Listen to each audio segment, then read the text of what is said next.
Shalom saudara pendengar saudara rohani yang dikasihi Tuhan Yesus Kristus. Selamat datang di Renungan Rohani malam hari ini. Selamat malam, saya berdoa agar saudara sehat selalu. Semoga Roh Kudus hadir di tengah kita saat ini. Sebelum kita mulai renungan malam ini, marilah kita bersama-sama berdoa. Bapa kami yang di surga, Bapa di dalam nama Tuhan Yesus Kristus, kami sungguh mengucap syukur, ya Tuhan, oleh karena Engkau sangat baik buat kami. Engkau ada bersama kami dan menopang hidup kami di siang hari dan di malam hari. Engkau ada bersama-sama dan menyertai kami.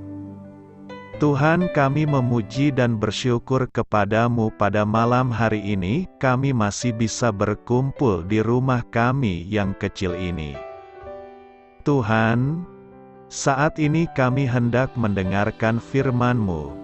Berilah pengetahuan dan bimbinglah hamba-Mu ini agar apa yang Engkau firmankan dapat bekerja sesuai kehendak-Mu.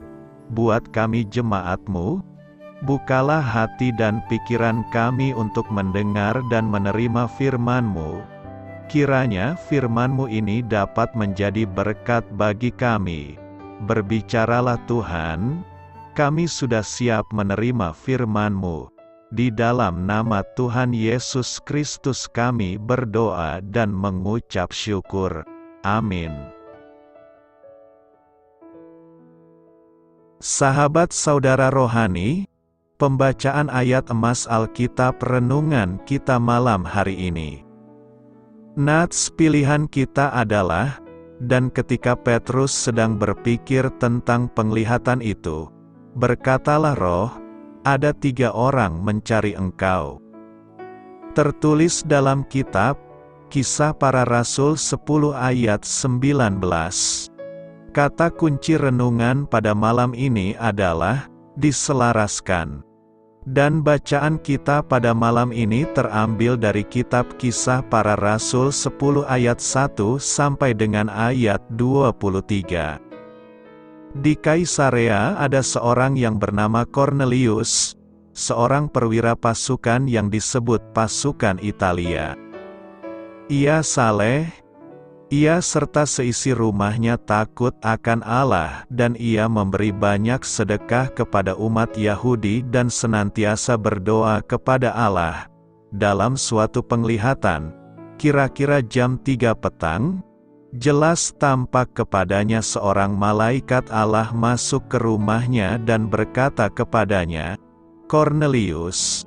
Ia menatap malaikat itu dan dengan takut ia berkata, "Ada apa, Tuhan?"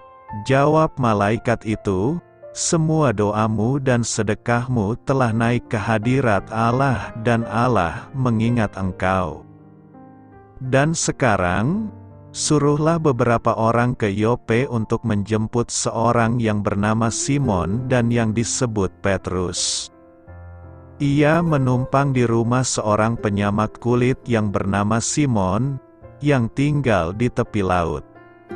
Setelah malaikat yang berbicara kepadanya itu meninggalkan dia, dipanggilnya 2 orang hambanya beserta seorang prajurit yang saleh dari orang-orang yang selalu bersama-sama dengan dia. Dan sesudah ia menjelaskan segala sesuatu kepada mereka, ia menyuruh mereka ke Yope. Keesokan harinya ketika ketiga orang itu berada dalam perjalanan dan sudah dekat kota Yope, kira-kira pukul 12 tengah hari, naiklah Petrus ke atas rumah untuk berdoa. Ia merasa lapar dan ingin makan, tetapi sementara makanan disediakan, tiba-tiba rohnya diliputi kuasa ilahi. Tampak olehnya langit terbuka dan turunlah suatu benda berbentuk kain lebar yang bergantung pada keempat sudutnya, yang diturunkan ke tanah. Di dalamnya terdapat pelbagai jenis binatang berkaki 4, binatang menjalar dan burung. kedengaranlah olehnya suatu suara yang berkata, "Bangunlah, hai Petrus, sembelihlah dan makanlah."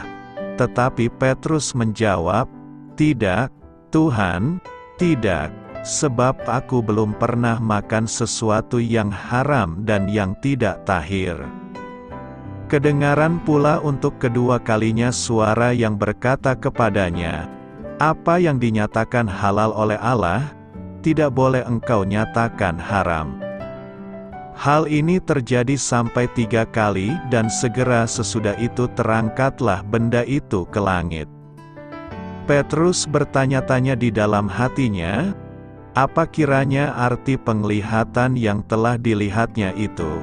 Sementara itu telah sampai di muka pintu orang-orang yang disuruh oleh Kornelius dan yang berusaha mengetahui di mana rumah Simon. Mereka memanggil seorang dan bertanya, "Apakah Simon yang disebut Petrus ada menumpang di rumah itu?" Dan ketika Petrus sedang berpikir tentang penglihatan itu, berkatalah Roh, "Ada 3 orang mencari engkau. Bangunlah, turunlah ke bawah dan berangkatlah bersama-sama dengan mereka. Jangan bimbang, sebab aku yang menyuruh mereka kemari." Lalu turunlah Petrus ke bawah dan berkata kepada orang-orang itu, "Akulah yang kamu cari. Apakah maksud kedatangan kamu?" Jawab mereka, "Kornelius, seorang perwira yang tulus hati dan takut akan Allah, dan yang terkenal baik di antara seluruh bangsa Yahudi, telah menerima penyataan Allah dengan perantaraan seorang malaikat kudus, supaya ia mengundang engkau ke rumahnya dan mendengar apa yang akan kau katakan. Ia mempersilakan mereka untuk bermalam di situ. Keesokan harinya ia bangun dan berangkat bersama-sama dengan mereka, dan beberapa saudara dari Yope menyertai dia." Terambil dari kitab Kisah Para Rasul 10 ayat 1 sampai dengan ayat 23. Topik dari ayat emas renungan kita adalah, saat Anda membuka hati bagi Tuhan, Dia membuka mata Anda terhadap orang yang terhilang. Mari kita mulai renungan malam kita. Untuk memulai hal baik, serahkanlah segala sesuatu hanya kepada Tuhan. Kisah inspiratif, Allah berbicara kepada kita terutama melalui firman-Nya, Alkitab, tetapi, terkadang, Dia mengarahkan kita ke jalan-jalan yang tidak kita bayangkan. Gary Dougherty, seorang rekan kerja di RBC Ministries, sedang berjalan pulang dari gereja pada suatu petang ketika ia melihat seorang pemuda berjalan dari arah yang berlawanan. Tiba-tiba di dalam diri Gary muncul hasrat yang kuat untuk berbicara dengannya tentang menjadi orang Kristiani. Awalnya ia ragu, tetapi kemudian ia berkata kepada orang yang sama sekali tak dikenalnya ini, "Permisi, saya percaya Allah ingin agar saya memberitahu Anda tentang bagaimana menjadi orang Kristiani. Saya baru saja menanyakan hal itu kepada ibu pacar saya," katanya, "tetapi ia tidak tahu caranya." "Maksud Anda ingin menjadi orang Kristiani?" tanya Gary. "Ya," jawabnya, "karena masih tak percaya." Gary bertanya kepadanya lagi, kemudian membagikan rencana keselamatan kepadanya. Malam itu, seorang pemuda memutuskan untuk menerima Yesus sebagai juru selamat. Sebagian orang mungkin menyebut ini kebetulan, tetapi hal ini memiliki kesamaan alkitabiah dengan Kisah Para Rasul 10, yaitu tentang Kornelius dan Petrus, 2 orang yang berhubungan dengan Roh Allah. Tidak semua orang percaya memiliki pengalaman-pengalaman dramatis seperti itu. Tetapi jika firman Allah, doa, dan ketaatan merupakan bagian dari kehidupan kita sehari-hari, kita akan diselaraskan dengan pimpinan Roh dan kita akan siap untuk menyatakan kasih Allah kepada orang lain. Firman yang memberitakan damai sejahtera. Kisah Para Rasul 10 ayat 36. Itulah firman yang ia suruh sampaikan kepada orang-orang Israel, yaitu firman yang memberitakan damai sejahtera oleh Yesus Kristus, yang adalah Tuhan dari semua orang. Banyak orang berpikir damai sejahtera dapat diperoleh ketika ia memiliki harta melimpah, jabatan atau kedudukan yang tinggi atau meraih kesuksesan tertentu dalam hidup ini, sehingga mereka berusaha sedemikian rupa agar harapan untuk merasakan damai sejahtera itu benar-benar terwujud.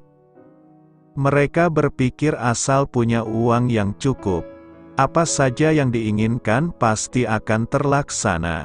Lalu mereka pergi menghibur diri ke tempat-tempat hiburan malam, hangout sampai pagi.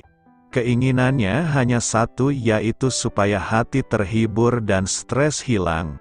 Mungkin saja di tempat itu mereka bisa tertawa lepas sepanjang malam, tapi bukan berarti mendapatkan damai sejahtera sejati.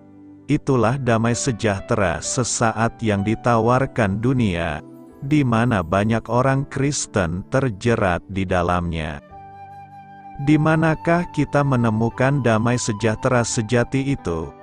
Damai sejahtera itu ada di dalam firman Tuhan, dan firman Tuhan itu adalah Yesus Kristus. Tidak ada yang lain selain hanya dalam Yesus Kristus. Dunia boleh menjanjikan apapun, tapi kesemuanya itu hanya sesaat dan berujung kepada kebinasaan kekal. Bila saat itu kita sudah mulai kehilangan damai sejahtera dan merasakan kehampaan hidup, itu tandanya kita sedang jauh dari sang sumber damai itu. Kunci utama agar kita menikmati damai sejahtera adalah selalu tinggal dalam hadirat Tuhan dan hidup dalam ketaatan. Ketika kita membangun keintiman dengan Tuhan serta menyediakan waktu untuk merenungkan firman-Nya siang dan malam, maka kasih-Nya akan selalu mengalir memenuhi hati kita. Firman Tuhan syarat dengan perintah, namun juga janji, dan janji Tuhan itu ya dan amin.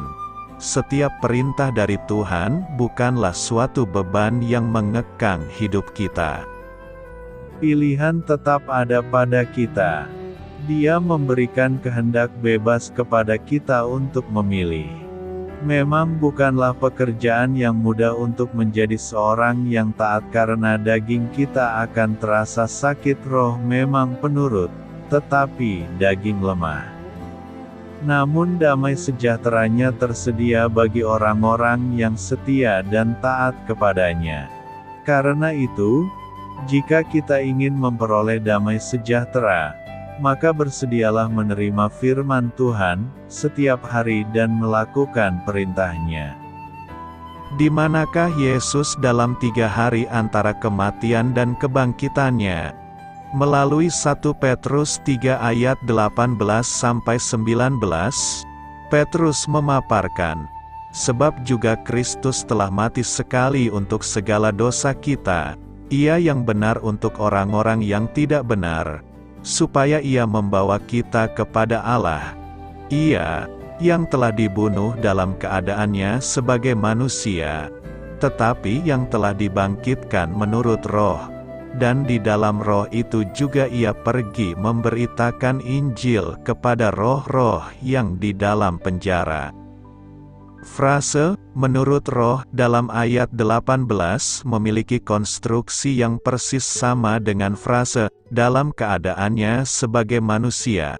Karena itu nampaknya paling tepat kalau menempatkan kata, roh, dalam lingkup yang sama dengan kata, manusia.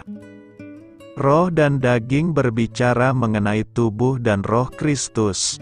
Kata, dibangkitkan menurut Roh, merujuk pada fakta bahwa karena Dia menanggung dosa kita dan mati, maka rohnya sebagai manusia terpisah dari Bapa. Kontrasnya adalah antara daging dan roh, sebagaimana dalam Matius 27 ayat 41 dan Roma 1 ayat 3-4, bukan antara tubuh Kristus dan Roh Kudus.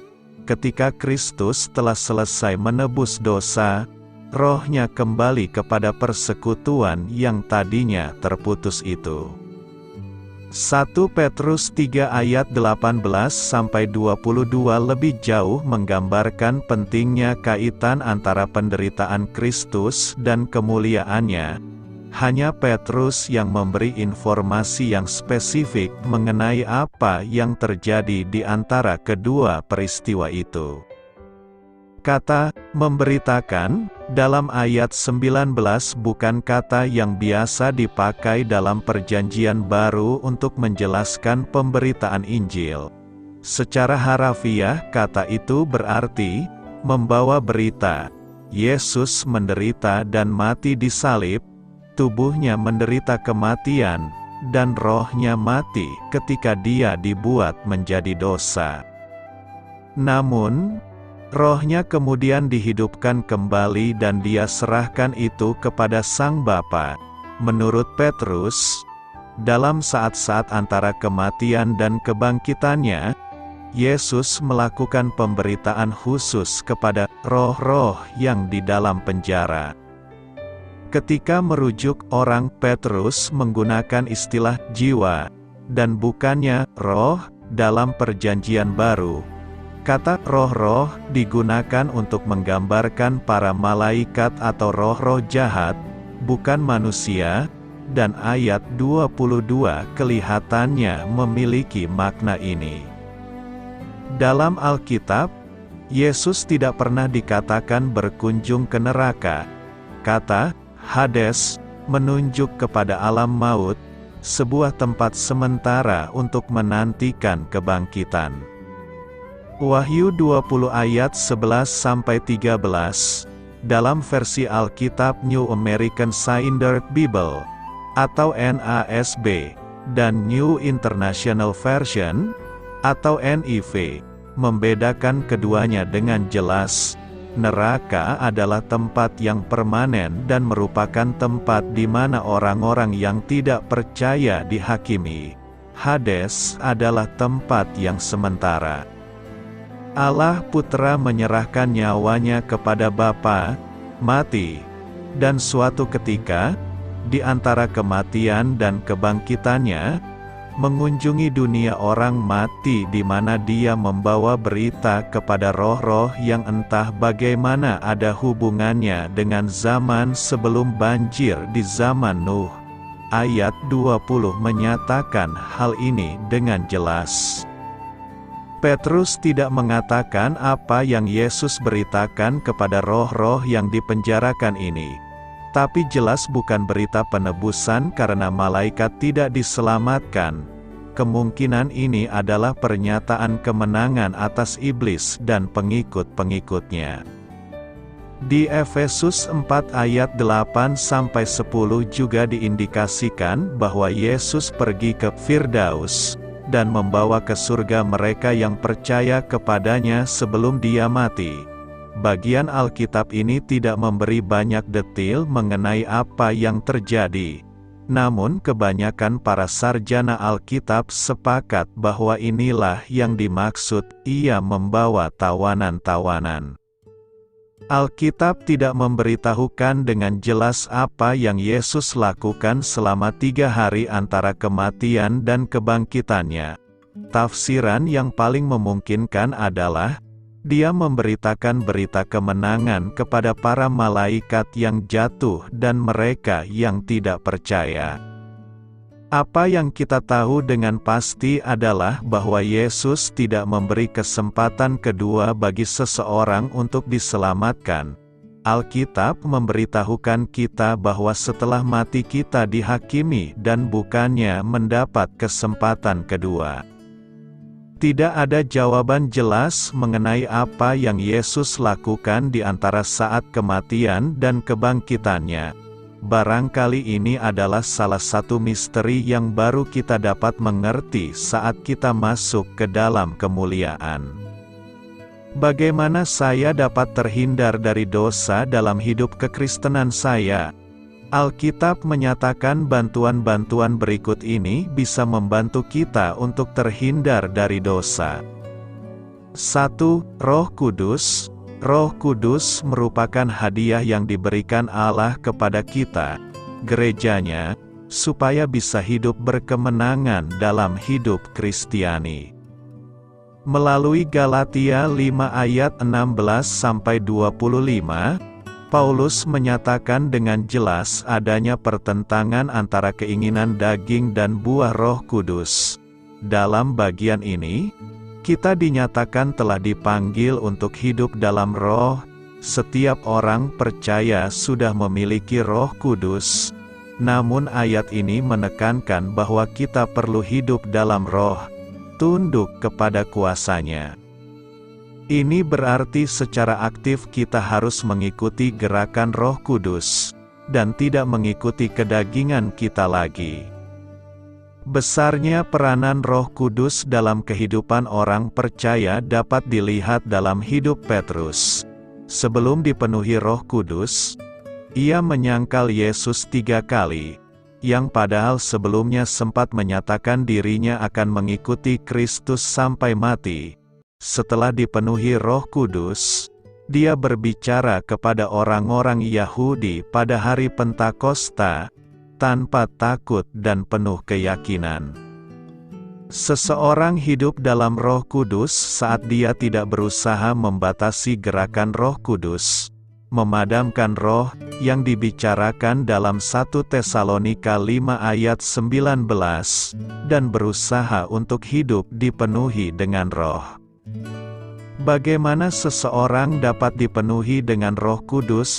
Pertama-tama, sama seperti dalam Perjanjian Lama, Allah yang menentukan, Dia memilih orang-orang dan peristiwa-peristiwa tertentu dalam Perjanjian Lama untuk memenuhi orang-orang yang dipilihnya untuk menggenapi pekerjaan yang dikehendakinya. Saya percaya bahwa Efesus 5 ayat 18-21 dan Kolose 3 ayat 16 ditulis untuk membuktikan bahwa Allah sendiri yang memilih untuk memenuhi siapa-siapa yang mau memenuhi diri mereka dengan firman Tuhan. Hal ini menjadi makin jelas bahwa hasil dari kedua pemenuhan dalam ayat-ayat itu adalah sama.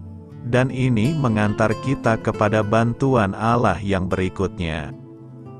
2. Firman Tuhan. Alkitab menulis di 2 Timotius 3 ayat 16-17 menyatakan bahwa Allah telah memberikan firman-Nya demi memperlengkapi kita melakukan setiap pekerjaan baik. Alkitab mengajar bagaimana kita hidup dan apa yang seharusnya kita percaya. Alkitab menolong kita untuk mengevaluasi saat kita mengambil jalan yang salah dan menolong kita untuk kembali ke jalan yang benar dan terus berjalan di jalan itu.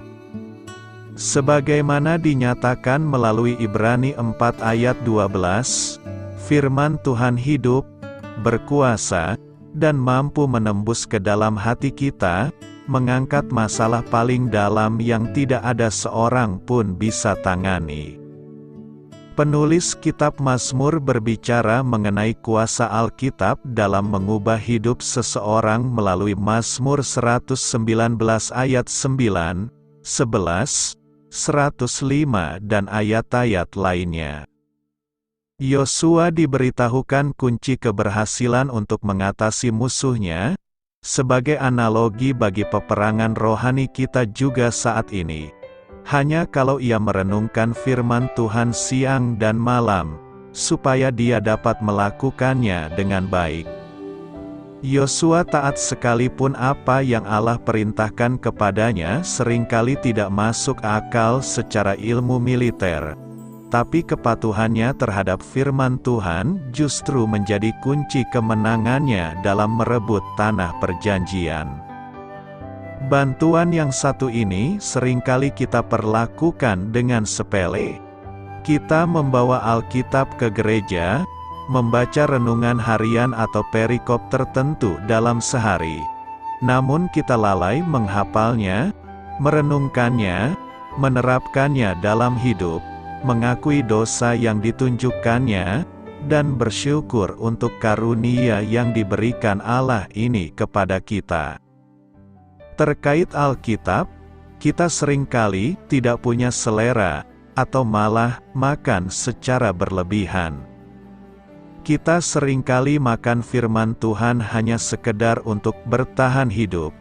Kita menyantap firman Tuhan hanya ketika ke gereja, tapi tidak pernah makan secara cukup untuk membuat kita jadi orang Kristen yang sehat dan segar bugar. Atau, kita sering sekali makan, tapi tidak pernah merenungkannya secara memadai untuk mendapatkan nutrisi rohani daripadanya. Jika saudara tidak punya kebiasaan untuk mempelajari firman Tuhan secara mendalam setiap hari dan menghafal ayat-ayat yang berkesan, penting bagi saudara mulai berusaha untuk menjadikan itu sebagai kebiasaan saudara. Saya juga menyarankan saudara memulai sebuah catatan harian, baik di komputer atau dalam sebuah buku. Jadikan kebiasaan untuk tidak menaruh Alkitab yang sedang saudara baca, sampai saudara sudah mencatat segala yang telah saudara pelajari darinya. Saya juga sering mencatat doa-doa, meminta Allah mengubah bagian-bagian hidup yang Allah tunjukkan kepada saya. Alkitab adalah alat yang Roh Kudus gunakan dalam hidup kita dan dalam hidup orang-orang lain. Suatu bagian utama dan penting dari senjata rohani yang Allah berikan untuk kita pakai dalam peperangan rohani kita. 3. Doa. Ini adalah bantuan penting lainnya yang Allah telah berikan kepada kita. Bantuan ini pun sering diresponi orang Kristen secara basa-basi saja, apalagi untuk melakukannya. Kita ada persekutuan doa, waktu berdoa, dan sebagainya. Namun kita tidak menggunakannya sesuai contoh yang ditunjukkan gereja mula-mula. Paulus berkali-kali mengatakan bagaimana dia berdoa bagi mereka yang dia layani. Secara pribadi, kita sering tidak menggunakan bantuan ini, padahal Allah telah memberikan janji-janji indah sehubungan dengan doa. Paulus juga menyinggung soal doa dalam pembahasannya mengenai peperangan rohani. Bagaimanakah pentingnya doa? Ketika saudara mempelajari soal Petrus, saudara mengingat apa yang dikatakan Yesus kepadanya di Taman Getsemani, sebelum ia menyangkal Yesus. Ketika itu, saat Yesus berdoa, Petrus tidur. Yesus membangunkannya dan berkata, "Berjaga-jagalah dan berdoalah, supaya kamu jangan jatuh ke dalam pencobaan. Roh memang penurut, tetapi daging lemah." Sama seperti Petrus, saudara ingin melakukan apa yang baik, tapi tidak memiliki kekuatan. Kita perlu mengikuti nasihat Tuhan untuk mencari, mengetuk dan meminta, dan Dia akan memberikan kita kekuatan yang kita perlukan. Tetapi kita tidak boleh sekedar berbasa-basi mengenai ini. Saya tidak bermaksud mengatakan doa memiliki kuasa magis. Bukan demikian. Allah adalah Allah yang luar biasa.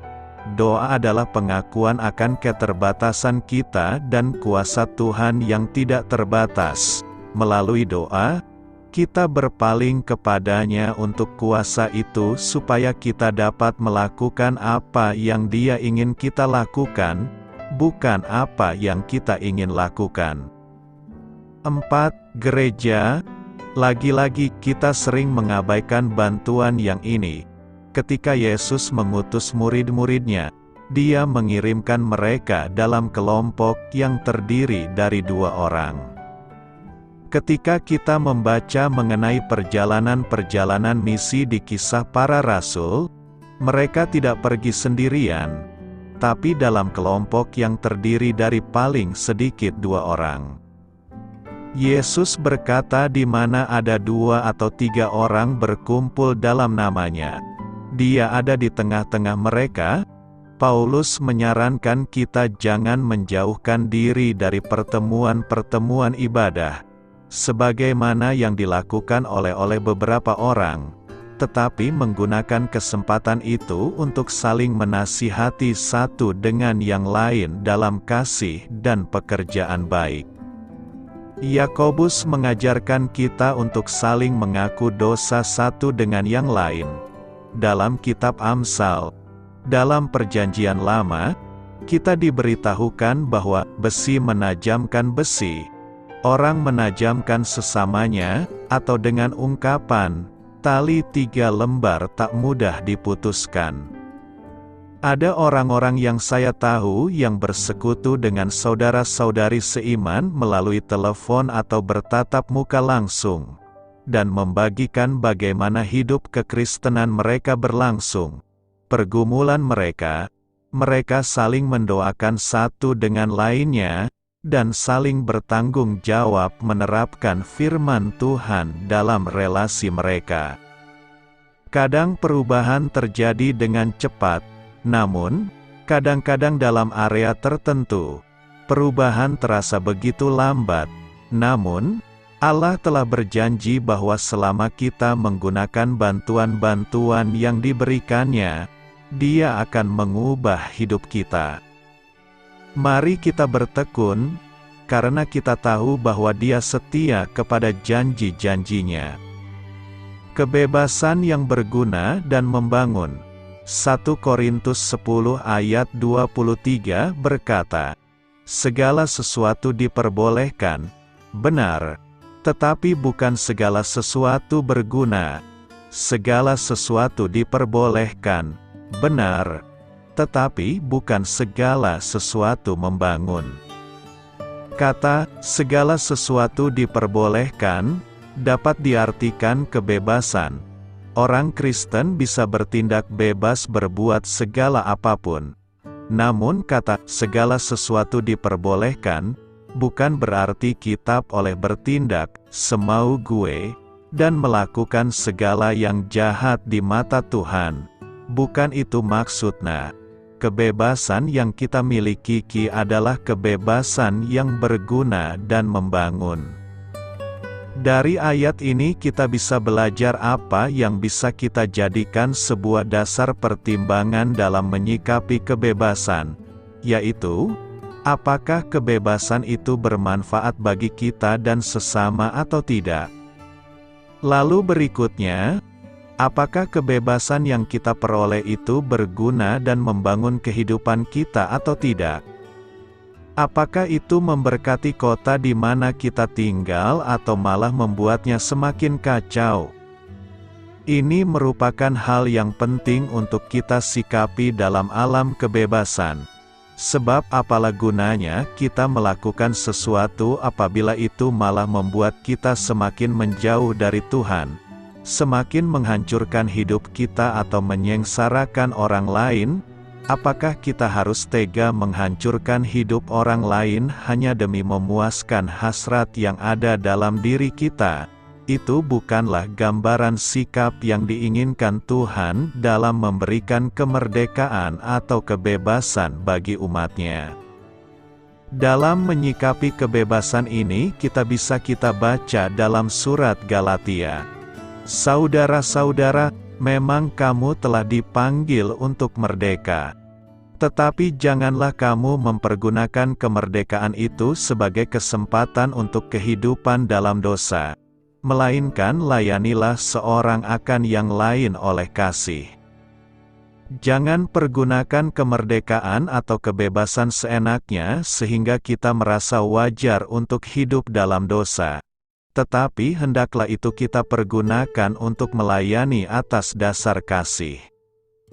Alangkah pentingnya memiliki kasih sejati dalam hidup kita, yang akan mampu membuat pola pikir kita berbeda dari pola pikir dunia terhadap arti sebuah kebebasan. Petrus berkata, "Hiduplah sebagai orang merdeka dan bukan seperti mereka yang menyalahgunakan kemerdekaan itu untuk menyelubungi kejahatan-kejahatan mereka, tetapi hiduplah sebagai hamba Allah." Sebuah kehidupan yang merdeka seharusnya dipakai untuk menjadi hamba Allah, yang akan memuliakannya lebih lagi, dan bukan untuk berbuat berbagai kejahatan yang akan menghancurkan diri kita sendiri, keluarga kita dan orang lain. Dalam Kristus kita sudah menjadi ciptaan baru, dengan pola pikir yang seharusnya baru pula yang akan memampukan kita untuk menyikapi kebebasan dengan rasa penuh tanggung jawab. Kebebasan diberikan kepada kita bukan untuk membuat segalanya semakin buruk, tetapi justru agar kehidupan manusia bisa semakin baik, meski mungkin dunia masih berpikir berbeda. Janganlah kita malah ikut-ikutan. Mari nyatakan bagaimana bentuk kebebasan yang semestinya seperti apa yang dikatakan firman Tuhan. Inilah saatnya untuk menunjukkan bagaimana cara menyikapi kemerdekaan yang sebenarnya dengan penuh tanggung jawab seperti yang dikehendaki Tuhan.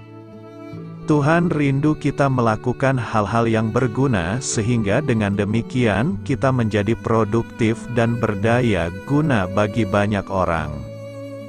Namun, Tuhan tidak pernah memaksa kita. Waktu yang diberikan oleh Tuhan kepada kita, alangkah baiknya jika kita mengisinya dengan melakukan hal-hal yang baik dan berguna untuk membangun. Tuhan meminta manusia untuk menimbang dengan baik dengan hal yang akan dilakukan. Manusia sebaiknya memilih hal-hal yang berguna dan membangun. Mari kita menjalani hidup dengan hal-hal yang benar, sesuai dengan firman Tuhan, dan membangun.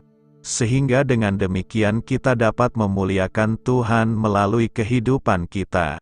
Karena itu, gunakanlah setiap kemerdekaan yang kita peroleh untuk memberkati orang lain.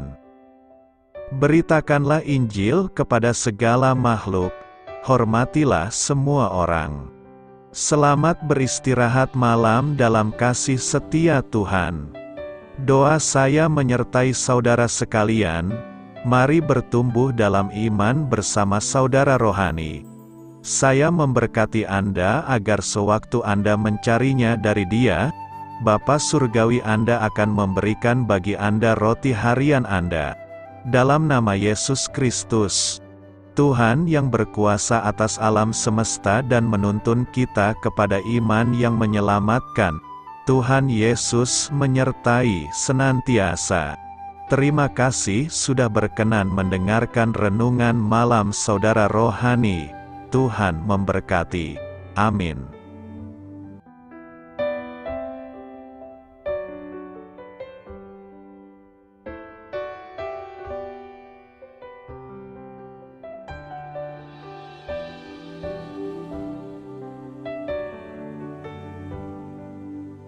Marilah kita renungkan, sahabat saudara rohani. Demikianlah renungan firman Tuhan malam hari ini. Semoga menjadi berkat di dalam hidup kita dan menjadikan kita pribadi yang lebih baik. Sebelum kita beristirahat pada malam hari ini, marilah kita berdoa. Bapa kami yang di surga, Bapa di dalam nama Tuhan Yesus Kristus, kami sungguh mengucap syukur, ya Tuhan, oleh karena Engkau sangat baik buat kami. Engkau ada bersama kami dan menopang hidup kami di siang hari dan di malam hari. Engkau ada bersama-sama dan menyertai kami, ya Tuhan Yesus. Kami mengucap syukur untuk firman-Mu, ya Tuhan, yang memberikan kami kekuatan dan menyadarkan kami bahwa kami tidak perlu takut dengan gelap dan malam. Sebab Tuhan, Engkau ada bersama kami. Engkau melindungi kami dan menjadi perisai bagi kami hamba-Mu berdoa saat ini. Tuhan, untuk setiap pendengar renungan ini yang mengalami ketakutan, kecemasan, kegelisahan, pada situasi gelap dan malam hari di dalam nama Tuhan Yesus Kristus. Kuasa Tuhan melepaskan mereka dari segala ikatan roh-roh ketakutan yang mengikat mereka saat ini. Tuhan melepaskan setiap anak-anak-Mu dari segala rasa takut dan kecemasan. Di dalam nama Tuhan Yesus segala kuasa-kuasa roh jahat, kuasa setan iblis yang mengganggu anak-anak-Mu, ya Tuhan, tolong hancurkan dan halaukan dengan kuasa-Mu. Dalam nama Tuhan Yesus Kristus, berkati setiap kami anak-anak-Mu, ya Tuhan, dan lindungilah kami. Kami aman di dalam Engkau. Ya Tuhan, penuhilah setiap hati kami dengan keberanian, damai sejahtera, dan sukacita serta ketenangan yang dari Tuhan. Berkati kami di malam hari ini, saat kami tidur dan beristirahat. Kuasa-Mu, ya Tuhan, menaungi setiap kami, memberkati dan melindungi kami. Bangunkanlah kami kembali besok pagi dengan kekuatan yang baru. Tubuh yang sehat diberkati Tuhan dan berkat-berkat yang baru Tuhan sediakan bagi kami. Terima kasih. Ya Tuhan, kami sungguh mengucap syukur untuk firman-Mu yang menguatkan kami. Dalam nama Tuhan Yesus Kristus Juru Selamat kami, Bapa kami yang baik, kami mengucap syukur dan berdoa haleluya. Amin. Biarlah firman Tuhan menjadi pengingat untuk kita semua, bahwa tuntunan dari Roh Kudus akan selalu memberi jalan keluar bagi setiap permasalahan hidup kita, dan memberi kedamaian di hati kita. Amin. Sampai jumpa di renungan malam saudara rohani berikutnya.